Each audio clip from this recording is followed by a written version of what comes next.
Today, we're uncovering 25 forgotten sandwiches from around the world.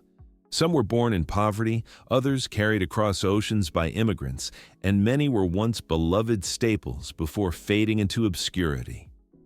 Each one tells us more than just how people ate. It tells us how they lived, how they fought to survive, and how cultures blended over time. By the end of this journey, you'll be amazed at how something as humble as bread and filling can carry the weight of history. 1. Muffaletta, the immigrant's feast. In the early 1900s in the French Quarter of New Orleans, Italian immigrants created the muffaletta. Picture a giant round loaf of Sicilian bread, sliced open and filled with layers of mortadella, salami, provolone cheese, and, most importantly, a rich olive salad. It wasn't just food, it was fuel for dock workers, something heavy enough to get them through long shifts by the Mississippi River. For decades, the muffaletta symbolized immigrant strength and identity. But as fast food chains took over, its popularity faded outside of Louisiana. Today, you'll still find it in a few local shops, but across the world, this immigrant treasure has been nearly forgotten. 2. The poor man's sandwich, a bite of the Great Depression. During the 1930s, at the height of the Great Depression, millions of Americans couldn't afford meat. Families stretched every penny, often settling for whatever scraps they could find. Out of this hardship came the poor man's sandwich, 2 slices of bread, sometimes with just mustard, onions, or a thin smear of cheap lunch meat. It was bland, it was simple, but it filled hungry stomachs in a time when people had nothing else. For many, it became the taste of survival. The poor man's sandwich was never about flavor. It was about making it through another day. 3. Sloppy Joe, from bar counters to school cafeterias. Long before it was a messy scoop on a cafeteria tray, the Sloppy Joe was born in the 1930s at a small cafe in Sioux City, Iowa. A cook named Joe mixed seasoned ground beef with tomato sauce and piled it onto a hamburger bun. It was cheap, filling, and instantly popular with working-class families. Over time, it spread across America, becoming a childhood staple by the mid-20th century. But as tastes changed and fast food evolved, the Sloppy Joe lost its spotlight. What was once a symbol of comfort, food slowly slipped into nostalgia, remembered only by those who grew up with it. 4. The Denver sandwich, breakfast on the go. Before it became known as the Denver omelet, it was actually served between 2 slices of bread. In the late 1800s, Western settlers and railroad workers needed something quick, hearty, and portable. Eggs were scrambled with diced ham, onions, and green peppers, then tucked inside bread to create what was called the Denver sandwich. It was filling, cheap, and easy to eat on the move. But as diners and cafes popularized the Denver omelet, the sandwich form slowly disappeared. What once fueled pioneers and laborers is now a forgotten ancestor of a breakfast classic. 5. The chow mein sandwich, East meets West. In the mill towns of Massachusetts during the early 20th century, Chinese immigrants brought a taste of their homeland and adapted it for American palates. The result was the chow mein sandwich. Crispy fried noodles in a thick brown gravy were spooned between a hamburger bun. It was strange, messy, and unlike anything else at the time. For factory workers, it was cheap and exotic all at once. At its peak, you could find chow mein sandwiches in diners across New England. But as Chinese food became more authentic in America, this quirky hybrid faded away. Today, it's nearly extinct, remembered only in a few family-owned restaurants that refuse to let it die. 6. The pambazo, Mexico's revolutionary bite. Travel south to Mexico and you'll find the pambazo, a sandwich tied deeply to working-class history and even revolution. Made with a white bread roll dipped in a red guajillo chili sauce, Then stuffed with potatoes, chorizo, lettuce, and cheese. It was filling, spicy, and affordable. During the Mexican Revolution in the early 1900s, pambazos became the food of the people, something that could be carried, eaten quickly, and shared in the struggle for change. But as fast food spread and modern street snacks took over, the pambazos' revolutionary role faded. Today, it survives mostly at festivals, a fiery reminder of a country's fight for freedom and identity. 7. Chimita Poblana, Puebla's towering tradition. In the heart of Puebla, Mexico, a sandwich rose to fame that was as bold as the city itself. The Chimita Poblana wasn't just bread and meat, it was an architectural masterpiece of flavor. Built on a sesame-studded roll unique to Puebla, it was stacked with layers of breaded meat, usually beef or chicken cutlet, creamy avocado, fresh herbs like papalo, strings of white cheese, and sometimes smoky chipotle peppers. This was not a quick snack. It was a feast in your hands. In the early 20th century, street vendors sold chimitas at bustling markets, and they became a symbol of Puebla's identity. But as modern fast food chains expanded and as lifestyles demanded quicker meals, the towering chimita became harder to find. It still exists in Puebla's streets, but beyond its birthplace, this cultural giant of a sandwich rarely makes an appearance. 8. Chivito, Uruguay's national pride. Crossing the continent to Uruguay, we find the chivito, a sandwich so stuffed and indulgent that it became the country's unofficial national dish. Legend has it that in the 1940s, a woman visiting a restaurant asked for goat meat, chivito, but the chef didn't have any. So he improvised with a steak, piling it with ham, bacon, mozzarella, lettuce, tomato, and mayonnaise, all inside a bun. The result was so delicious and filling that it spread like wildfire. Soon, every corner cafe in Uruguay was serving chivitos, and families considered them a weekend treat. But globalization and diet changes have slowly pushed the chivito out of everyday life. In a world chasing quick bites and healthier options, this colossal calorie-packed sandwich is now more of a nostalgic indulgence than a daily staple. Still, ask any Uruguayan about it, and their eyes will light up with pride. 9. Choripan, the people's sandwich of Argentina. If you've ever been to Argentina, you know that barbecue, asado, is more than just food, it's culture. And from that fiery tradition came the choripan.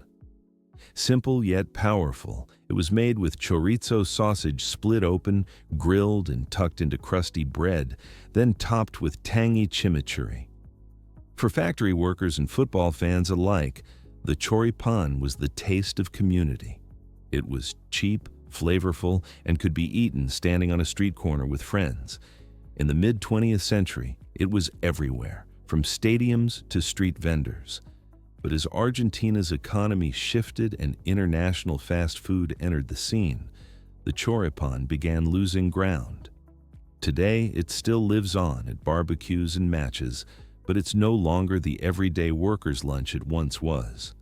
The sandwich of the people has become a nostalgic echo of Argentina's golden days of asado culture. 10. Pan con chicharrón, Peru's crispy morning bite. In the coastal streets of Lima, Peru, mornings once began with the crunch of pan con chicharrón. This sandwich combined thick cuts of fried pork belly with slices of sweet potato and a topping of pickled red onions, all tucked inside a soft bread roll. It was bold, greasy, and deeply satisfying, a perfect start for workers heading into long days. For decades, street vendors were the keepers of this tradition. But as modern breakfast habits shifted toward lighter foods and packaged options, pan con chicharrón lost its role as Peru's go-to morning meal. Today, it's a beloved weekend treat, but far from the everyday fuel it once was. 11. Croque Monsieur, Paris's forgotten luxury. Before it became a café cliché, the croque monsieur was Paris's gift to the world of sandwiches. First appearing in French cafes around 1910, it was made with ham, melted Gruyere cheese, and a rich bechamel sauce, then toasted until golden. At the time, it was indulgent, something that symbolized Parisian sophistication. But as global fast food spread and simple grilled cheese sandwiches took the spotlight, the original croque monsieur was left behind. Variations like the croque madame survived, but the once grand original often gets reduced to a memory, rarely enjoyed the way it was first intended, oozing, rich, and fit for a Paris café. 12. Fischbrötchen, Germany's sailor's staple. Along the harbors of northern Germany, no day was complete without a Fischbrötchen. This sandwich featured fresh herring or mackerel tucked into a crusty roll, often with onions, pickles, and lettuce. It was cheap, portable, and packed with protein, making it the perfect fuel for sailors and dock workers. For coastal towns, it became part of daily life, something children grew up with and travelers associated with the sea. But as industrialization changed diets and global seafood trends shifted, the Fischbrötchen became harder to find outside its traditional regions. Today, it's mostly a tourist novelty, a relic of a working-class staple that once defined northern Germany's identity. 13. Smørrebrød, Denmark's open-faced classic. In Denmark, the smørrebrød was once more than just lunch. It was a tradition. Built on dense rye bread, it was layered with butter, cold cuts, fish, cheeses, or spreads, each decorated with precision. Families prepared them daily, and for decades they were the pride of Danish households. But as fast-paced lifestyles emerged, the meticulous preparation of smørrebrød began to fade. Convenience foods replaced what was once a crafted art form, leaving this cultural treasure more of a restaurant novelty than a daily staple. 14. Toastskagen, Sweden's seafood elegance. The toastskagen was Sweden's answer to refined seafood dining. Created in the mid-20th century, it featured shrimp tossed in mayonnaise and dill, served atop toasted bread with a touch of caviar. It was light, elegant, and tied closely to coastal living. For decades, it was a common appetizer in homes and gatherings, but its association with luxury meant it slowly disappeared from ordinary kitchens. Today, toastskagen is still found in high-end restaurants, but its role as a simple family favorite has been lost. 15. The Chip Buddy, Britain's carb-on-carb comfort. Few sandwiches captured the spirit of working-class Britain like the Chip Buddy. At its core, it was just French fries, butter, and bread, cheap, filling, and comforting. In the industrial towns of northern England, it was the perfect quick bite after long shifts, paired with a splash of vinegar or ketchup. But as diets changed and health concerns grew, the Chip Buddy became less common.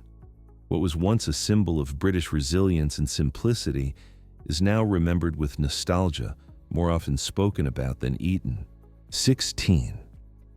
Shawarma pita, the Middle Eastern street legend. Before shawarma became a global fast food item, it lived a quieter life in the streets of the Middle East, especially in places like Lebanon and Syria. Early versions of the shawarma pita were simple: thin slices of spiced lamb or chicken shaved from a vertical spit, tucked into soft pita bread with a smear of tahini and a handful of pickled vegetables. It wasn't fancy. It was survival food for workers and students, something quick and cheap that carried the flavors of home.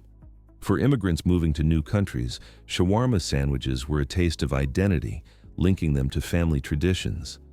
But as shawarma spread worldwide, chains and shortcuts stripped away the authenticity.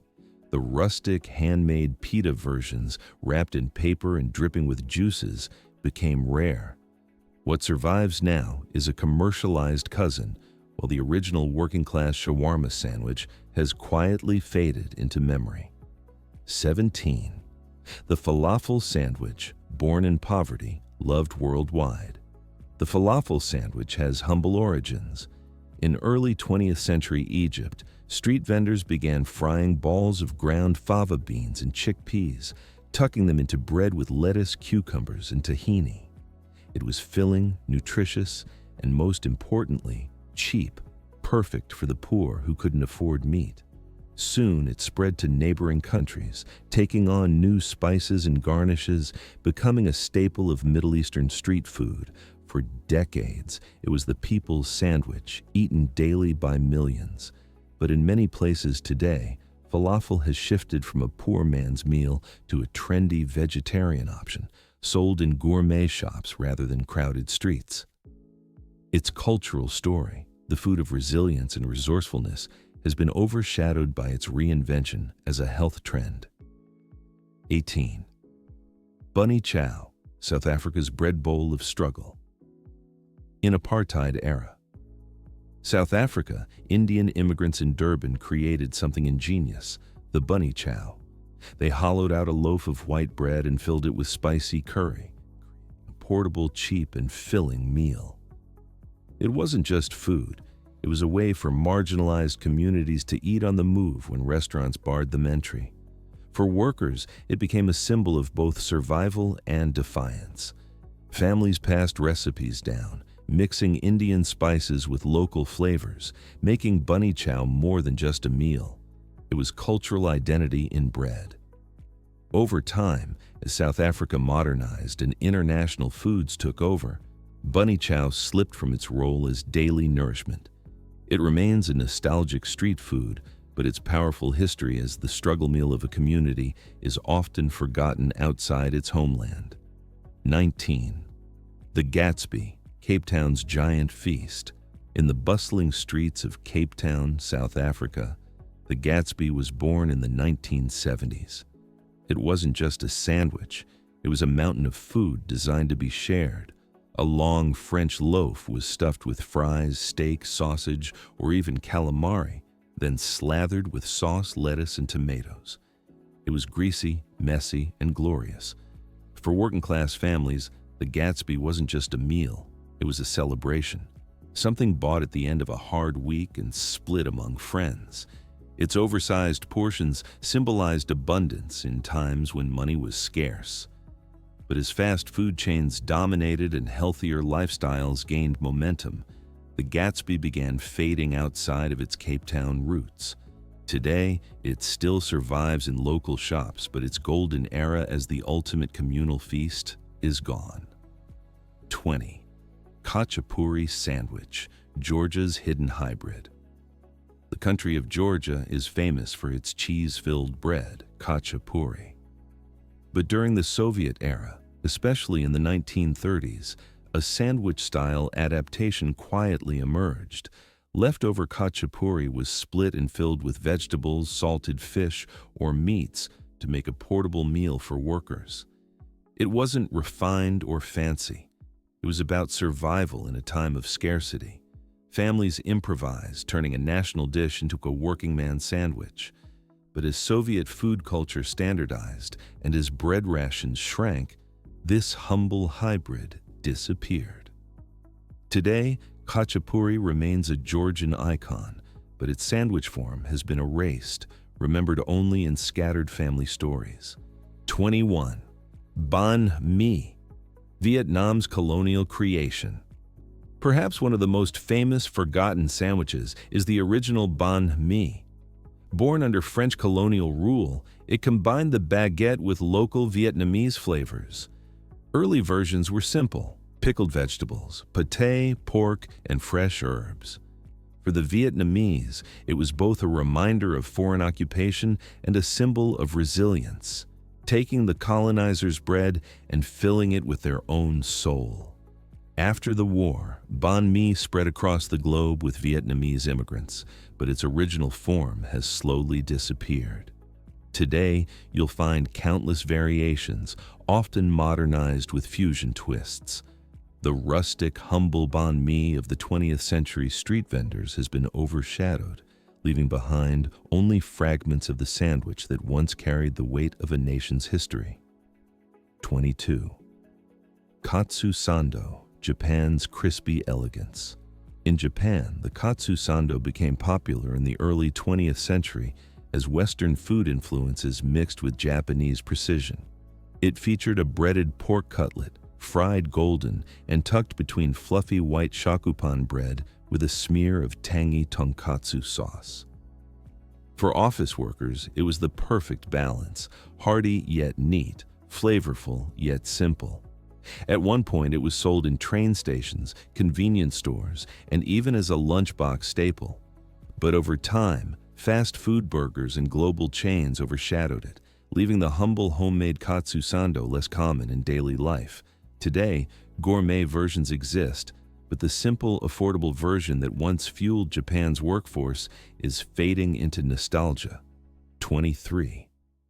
Kaya Toast Sandwich, Singapore's sweet morning tradition. In Singapore, mornings once began with the comforting taste of kaya toast, made with slices of white bread spread with kaya jam, a coconut and pandan custard layered with butter and often paired with soft-boiled eggs. It was a sweet and savory ritual. Families gathered in old-style coffee houses known as kopitiams to share this simple breakfast. For decades, it was the heart of local culture, cheap and accessible to everyone. But modern cafe culture and international breakfasts have pushed kaya toast aside. It survives as a tourist curiosity, but the days when it was the breakfast of the masses are gone. 24. Vada Pav, India's street hero. On the crowded streets of Mumbai, the Vada Pav earned the nickname the poor man's burger. A spiced potato fritter was fried and placed inside a bun, served with chutneys and sometimes a fried chili. It was cheap, quick, and filling, perfect for workers commuting long hours. By the 1970s, it had become a symbol of Mumbai itself, a unifier across class lines. But as global fast food chains entered India and younger generations chased modern tastes, the Vada Pav lost ground. It remains beloved by locals, but its role as the undisputed king of street food has been challenged, turning it into more of a nostalgic bite than an everyday staple. 25. Roti John, the forgotten fusion of Southeast Asia. In Singapore and Malaysia during the 1960s, the Roti John was born as a playful fusion. A baguette was split, filled with spiced minced meat, onions, and eggs, then fried until crisp. It became popular with students and late-night eaters, a sandwich that tasted both local and global. For years, it was part of the street food identity, especially in hawker stalls. But as food courts modernized and global options took over, the Roti John slipped into obscurity. Today, it is still found in a handful of stalls, but far from the essential comfort food it once was. From the dock workers of New Orleans biting into a muffaletta, to South African workers scooping curry from a bunny chow, to the bustling streets of Mumbai where the Vada Pav ruled, these sandwiches tell us something profound. Food is never just food. It's history, identity, and memory pressed between slices of bread. Though many of these 25 sandwiches have vanished from daily life, their stories remain. And maybe, just maybe, they'll inspire us to bring them back. So tell me, which forgotten sandwich would you want to taste again?